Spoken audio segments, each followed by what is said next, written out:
ചേട്ടന് ഇഷ്ടമുള്ള വിഭവമാണ് ക്രാബ്. ഒത്തിരി ഇഷ്ടമാണ് അതുകൊണ്ട് ഇന്ന് ഞങ്ങൾ ക്രാബ് തന്നെയാ ചെയ്തത്. അതും കോഇൻസിഡൻസ് കാരക്കുടി. കേരളമല്ല തമിഴ്നാടും അല്ലാത്ത രീതിയിൽ ഒരു കറി കഴിച്ചു നോക്കിയിട്ട് പറയണേ. ഞാൻ ഈ കാരക്കുടി പോയിട്ടുണ്ട്. കാരക്കുടിയിൽ ഷൂട്ടിങ്ങിന് ഞാൻ പോയിട്ടുണ്ട്. അവിടുത്തെ ഭക്ഷണം അവിടുത്തെ വെച്ചാൽ ഭക്ഷണത്തെക്കാളും അവിടെ പറയാനുള്ളത് അവിടുത്തെ ഈ വീടുകളാണ്. വലിയ വീടുകളാണ്, പലേഷ്യസ് ബിൽഡിംഗ് ആണ്. അതായത് അവിടെ ഒരു വീടിൻ്റെ പേര് 1000 ജന്നൽ വീടെന്നാണ്. അതിന് ആ വീടിന് 1000 ജന്നലുണ്ട്. ആലോചിച്ച് നോക്കുക. ഈ നമ്മൾ ഒരു ഗസ്റ്റൊക്കെ വന്നു കഴിഞ്ഞാൽ അവർ ഭക്ഷണം കഴിക്കാൻ പോകണമെങ്കിൽ സൈക്കിൾ എടുത്ത് പോകണം, അല്ലെങ്കിൽ അവിടെ എത്തില്ല സമയത്തിന്. അത്ര വലിയ വീട്. അങ്ങനെയുള്ള ഒരുപാട് വീടുകളുണ്ട് കാരക്കുടിയിൽ.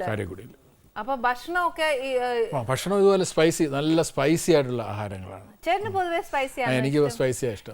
സ്പൈസി ആക്കിയിട്ടുണ്ട്. എനിക്ക് പിന്നെ മനസ്സിലാത്ത ഒരു ചെറിയ ഇതുണ്ടായിരുന്നു. സ്പൈസി അല്ലാത്തത് വലിയ പാടാ. എന്നാ ഞാൻ ഇന്ന് ഇത് ഇച്ചിരി എരിവായിട്ടാണ് ഉണ്ടാക്കിയേക്കുന്നത്. സാധാരണഗതിയിൽ ഇച്ചിരി ഉപ്പ് എരിവും കുറയ്ക്കും, പക്ഷെ എന്താ ഇന്ന് ഇതിനകത്തോണ്ട് എല്ലാം അതും ഓക്കെ ആയി. ചേട്ടാ ഒരു കാര്യം ചെയ്തേ, ഇപ്പൊ ചേട്ടന് ശരിക്കും തിരുവട്ടാർ പഠിച്ചതും വളർന്നതും എല്ലാം അതിപ്പം കേരളയുടെയും തമിഴ്നാടിന്റെയും ബോർഡറായി. അല്ല, തിരുവട്ടാർ എന്ന് പറയുന്നത് തമിഴ്നാട്ടിലാണ്. ഇപ്പൊ തമിഴ്നാട്, പക്കാ തമിഴ്നാട്. ശരിക്കും ഒരു അഭിനയം, ഒരു പാഷനായിട്ടുള്ള ഒരു വ്യക്തി സത്യം പറഞ്ഞ അക്കാലത്തൊക്കെ നമ്മൾ അഭിനയിക്കണം എന്നുണ്ടെങ്കിൽ നമ്മൾ നേരെ ട്രെയിൻ പിടിച്ചു പോകുന്ന ചെന്നൈയിലോട്ടാണ്. പക്ഷെ ചേട്ടൻ നോക്കുമ്പോ നേരെ വന്നേക്കുന്ന തിരുവനന്തപുരം. എന്താണെന്നറിയോ, അപ്പോഴൊന്നും ശരിക്കും അഭിനയം പിന്നെ എൻ്റെ അങ്ങനെ ഇല്ലായിരുന്നു. ഞാൻ സ്കൂളിൽ പഠിക്കുമ്പോൾ SSLCക്ക് പഠിക്കുമ്പോൾ ഒരു നാടകത്തിൽ അഭിനയിച്ചു. നാടകത്തിൽ അഭിനയിക്കാൻ കാരണം ഞാൻ നടനായതുകൊണ്ടോ എനിക്ക് നാടകം ഇഷ്ടമായതുകൊണ്ടല്ല. എൻ്റെ അച്ഛൻ ആ സ്കൂളിലെ ടീച്ചറായിരുന്നു. ഈ കമൂറയുടെ സ്കൂളിലാണ് ഞാൻ പഠിച്ചത്. അപ്പോൾ എൻ്റെ അച്ഛൻ ആ സ്കൂളിൽ ടീച്ചറായിരുന്നു. അപ്പോൾ എല്ലാ വർഷവും അവിടുത്തെ ആനുവൽ ഡേക്ക് ഒരു നാടകം ഉണ്ടാവും. ആ നാടകത്തിൻ്റെ ഈ അച്ഛൻ നാടകങ്ങൾ അഭിനയിക്കുന്ന ആളായിരുന്നു. നാടകത്തിൽ അഭിനയിക്കുകയും ചെയ്യും, നാടകം സംവിധാനം ചെയ്യുന്ന ആളുമായിരുന്നു. അപ്പോൾ അച്ഛൻ നാടകം സംവിധാനം ചെയ്യുമ്പോൾ സ്വാഭാവികമായിട്ട് മകനെ കൂടെ അതിൽ ഒന്നിൽ പങ്കെടുപ്പിക്കുമല്ലോ. അങ്ങനെ എന്നെ കൂടെ പങ്കെടുപ്പിച്ചതാണ്. അപ്പോൾ അത് TN ഗോവിന്ദൻ നായരുടെ മൃഗം എന്ന് പറയുന്ന ഒരു നാടകം. അതിൽ ഈ എന്താ ഒരു MBBSന് പഠിക്കുന്ന ഒരു വിദ്യാർത്ഥിയായിട്ടാണ് ഈ ഒരു പെണ്ണിനെയൊക്കെ പ്രേമിച്ച് ഒരു ചിത്രശലഭത്തിൻ്റെ പുറകെ സെൻറ്റംപുരട്ടി പായുന്ന ഒരു കാമുകനായിട്ടാണ്. അപ്പോൾ എനിക്ക് അന്ന് ഈ എന്താ പ്രേമം എന്താണെന്ന് അറിയില്ല, MBBS എന്താണെന്ന് അറിയില്ല. അങ്ങനെയുള്ള സമയത്ത് ആ വേഷത്തിൽ അഭിനയിച്ചു.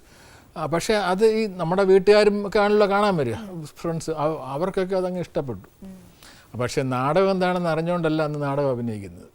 അത് കഴിഞ്ഞിട്ട് പിന്നെ പ്രീ യൂണിവേഴ്സിറ്റി ഞാൻ മാർത്താണ്ഡം ക്രിസ്ത്യൻ കോളേജിലാണ് പഠിച്ചത്. അവിടെ വെച്ച ഒരു നാടകം അഭിനയിച്ചു. അത് PJ ആൻ്റണിയുടെ കല്യാണ ചിട്ടി എന്ന് പറയുന്ന നാടകമാണ്. അതിൽ പക്ഷേ പെൺവേഷമാണ് കിട്ടിയത്. അപ്പോൾ ഇത് രണ്ടുമേ ഉള്ളൂ എൻ്റെ സ്കൂൾ ജീവിതത്തിൽ, അല്ലെങ്കിൽ എൻ്റെ വിദ്യാഭ്യാസ ജീവിതത്തിൽ അഭിനയം എന്ന് പറയാൻ ഇത് രണ്ടുമേ ഉള്ളൂ. അപ്പോൾ എനിക്ക് അഭിനയം ഒരു ഇതായതുകൊണ്ടല്ല ഞാൻ ഇവിടെ ഇങ്ങോട്ട് വരുന്നത്. ഞാൻ അവിടെ നിന്ന് BCom വരെ ഞാൻ തമിഴ്നാട്ടിലാണ് പഠിച്ചത്. നാഗർകോവിലാണ് BCom പഠിച്ചത്. അപ്പോൾ അത് കഴിഞ്ഞിട്ട് MCom പഠിക്കണം എന്നുണ്ടെങ്കിൽ, അവിടെ പഠിക്കണമെന്നുണ്ടെങ്കിൽ, തമിഴ്നാട്ടിൽ പഠിക്കണമെന്നുണ്ടെങ്കിൽ ഞാൻ ചെന്നൈ പോകണം. അതിനേക്കാളും എനിക്ക് എളുപ്പം തിരുവനന്തപുരത്ത് വരുന്ന ഒരു അന്ന് 2 മണിക്കൂർ കൊണ്ട് യാത്ര ചെയ്തെത്താമായിരുന്നു.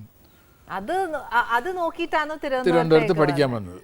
പിന്നെ കഴിഞ്ഞിട്ട് പഠിച്ചു കഴിഞ്ഞ് ഇവിടെ തന്നെ ജോലി കിട്ടി. പിന്നെ അങ്ങോട്ട് പോയില്ല.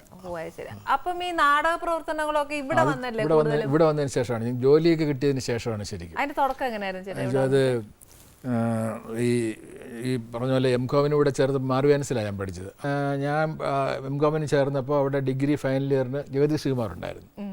അവിടുത്തെ ആർട്സ് ക്ലബ് സെക്രട്ടറി ആയിരുന്നു പുള്ളി. അപ്പോൾ കലാപരിപാടികളൊക്കെ നടക്കുന്നുണ്ട്. കലാപരിപാടികൾ കാണാൻ പോകുന്നല്ലാതെ എനിക്ക് കലായുമായിട്ട് അപ്പോഴൊന്നും ഡയറക്റ്റ് ബന്ധമൊന്നും ഇല്ലായിരുന്നു. അത് കഴിഞ്ഞിട്ട് ജോലി കിട്ടിയത് ഞാൻ പരീക്ഷ എഴുതി റിസൾട്ട് വരുന്നതിന് മുമ്പേ എനിക്ക് ജോലി കിട്ടി. അത് ഈ PNT ഓഡിറ്റ് എന്ന് പറയുന്ന ഒരു ഓഫീസാണ്, പോസ്റ്റ് ആൻഡ് ടെലഗ്രാഫ്സ് ഓഡിറ്റ്. ആ ഓഫീസിൽ പുതുതായിട്ട് ജോയിൻ ചെയ്യാൻ പോകുന്ന ഒരാളാണ് ഞാൻ. അപ്പോൾ അവിടുത്തെ ഓഫീസർമാരൊക്കെ എവിടെന്നെങ്കിലുമൊക്കെ ട്രാൻസ്ഫർ ചെയ്ത് വന്നവരായിരിക്കും, പല നാട്ടുകാരായിരിക്കും, തമിഴന്മാരും വേറെ നോർത്ത് ഇന്ത്യൻസും ഒക്കെ ഉണ്ട്. ഈ മറ്റേ താഴത്തെ ലെവലിലുള്ള ക്ലറിക്കൽ അല്ലെങ്കിൽ മറ്റേ സ്റ്റാഫൊക്കെ ഇവിടെ തന്നെ റിക്രൂട്ട്. അപ്പം ഞങ്ങളെല്ലാം മാസ് റിക്രൂട്ട്മെൻ്റ് ആയിരുന്നു. മാസ് റിക്രൂട്ട്മെൻറ്റ് കഴിഞ്ഞ് വരുമ്പോൾ എല്ലാവരും ചെറുപ്പക്കാരാണ്. അപ്പോൾ വൈകുന്നേരം ഓഫീസ് വിട്ട് പോകുമ്പോൾ കോളേജ് വിട്ട് പോകുന്ന ഒരു പ്രതീതിയാണ്. അത്ര എല്ലാവരും യങ്സ്റ്റേഴ്സ്, എല്ലാവരും എന്താ പുരോഗമന ചിന്താഗതിക്കാരും സാഹിത്യവും കലയുമായിട്ടൊക്കെ വാസനയുള്ളവരും ഒക്കെ ആയിരുന്നു. ആ ഒരു കൂട്ടത്തിൽ ചെന്ന് പെട്ടതാണ് എനിക്ക് ശരിക്കും ഈ കലാരംഗത്തേക്ക് വരാൻ. പിന്നെ ഞാൻ ചെല്ലുമ്പോൾ ഞങ്ങളുടെ റിക്രിയേഷൻ ക്ലബ്ബ് ഉണ്ടായിരുന്നു അവിടുത്തെ. ആ റിക്രിയേഷൻ ക്ലബിൻ്റെ സെക്രട്ടറി കടമ്പനിട്ട രാമകൃഷ്ണനായിരുന്നു. അപ്പോൾ പോകുമ്പോൾ ഈ ഓഫീസിൽ ആനുവൽ ഡേക്ക് ഒരു നാടകം കളിക്കുന്ന ഒരു സമയമായിരുന്നു. അപ്പോൾ എനിക്ക് വൈകുന്നേരം ബാച്ചിലറാണ്, വൈകുന്നേരം വേറെ പരിപാടിയൊന്നുമില്ല. അപ്പോൾ ഞാനും വൈകുന്നേരം ഈ റിഹേഴ്സൽ കാണാനൊക്കെ പോയിരിക്കുമായിരുന്നു. അപ്പോൾ കുറേ ദിവസം അങ്ങനെ ഇരുന്നപ്പോൾ അതിൽ അഭിനയിക്കുന്നവർ, അത് ശങ്കരപിള്ള സാറിൻ്റെ രക്ഷാപുരുഷൻ എന്ന് പറയുന്ന നാടകമായിരുന്നു. അതിൽ അഭിനയിക്കുന്ന ഒരാൾക്ക് എന്തോ അത്യാവശ്യത്തിന്, അയാൾ തൃശ്ശൂർക്കാരനാണ്, അയാൾക്ക് പോകേണ്ടി വന്നു, നാട്ടിലെന്തോ അത്യാവശ്യം പ്രമാണിച്ചു. അപ്പോൾ ഞാൻ അവിടെ ഉണ്ടായിരുന്നപ്പോൾ ഈ കടമ്പനിട്ട ചോദിച്ചു, നിങ്ങൾ എല്ലാ ദിവസവും ഇവിടെ വന്നിരിക്കുന്നതല്ലേ, ഇന്നത്തേക്ക് ഒരു ദിവസത്തേക്ക് അതിനെ ഡമ്മയായിട്ട് നിന്നൂടെ എന്ന് ചോദിച്ചു. പിന്നെന്താ നിൽക്കാന്ന് പറഞ്ഞ് ഞാൻ നിന്നു.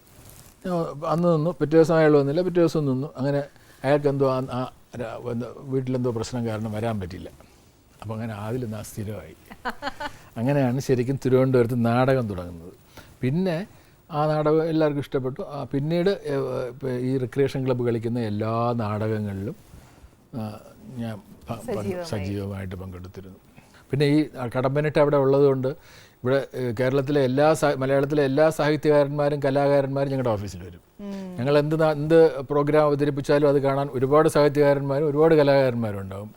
അടൂർ ഗോപാലകൃഷ്ണൻ സാറും ഭാരത് ഗോപി ചേട്ടനും അടക്കമുള്ള ഒരു ഭയങ്കര പ്രതിഭകളായിരുന്നു അവിടെ വന്ന് ഇത് കണ്ടു. നരേന്ദ്രപ്രസാദ്, അങ്ങനെയാണ് നരേന്ദ്രപ്രസാദ് അവിടെ വരുന്നത്, ഞങ്ങളുടെ ഓഫീസിൽ നാടകം കാണാൻ വരുന്നത് കടമ്പനിട്ടയുടെ ഒരു സുഹൃത്ത് എന്നുള്ള നിലയ്ക്കാണ്. അപ്പോൾ അന്ന് നരേന്ദ്രപ്രസാദ് ശരിക്കും നാടകത്തിലൊന്നും വന്നിട്ടില്ല, നാടകം എഴുതിയിട്ടില്ല, നാടകം അങ്ങനെ ഇല്ല. അതിനുശേഷം അദ്ദേഹം ഈ നിരൂപണ രംഗത്തേക്ക് കിടന്നു. നിരൂപണത്തിൽ നമ്പർ 1 ആയിരുന്നു പുള്ളി അന്നത്തെ കാലത്ത്. ഒരു ആരെയും ഉള്ളതുപോലെ കൃത്യമായിട്ട് അങ്ങനെ തന്നെ ചെയ്തിരുന്നു. ആരോടും അങ്ങനെ മുഖം നോക്കാതെ കാര്യങ്ങൾ അതുപോലെ തന്നെ അത് കഴിഞ്ഞിട്ട് പിന്നെ നാടകത്തിൽ വന്നു, പിന്നെ സിനിമയിൽ വന്നു. അങ്ങനെ ഒരിടത്തും തങ്ങി നിൽക്കാത്ത ഒരാളായിരുന്നു. ഒരു കരിയില പോലെ ഒരു ഇടക്കാലത്തേക്ക് മാത്രം ചില സ്ഥലങ്ങളിൽ തങ്ങി നിൽക്കുകയും പിന്നെയും പറന്നു പോവുകയൊക്കെ ചെയ്ത ഒരു വ്യക്തിത്വമായിരുന്നു.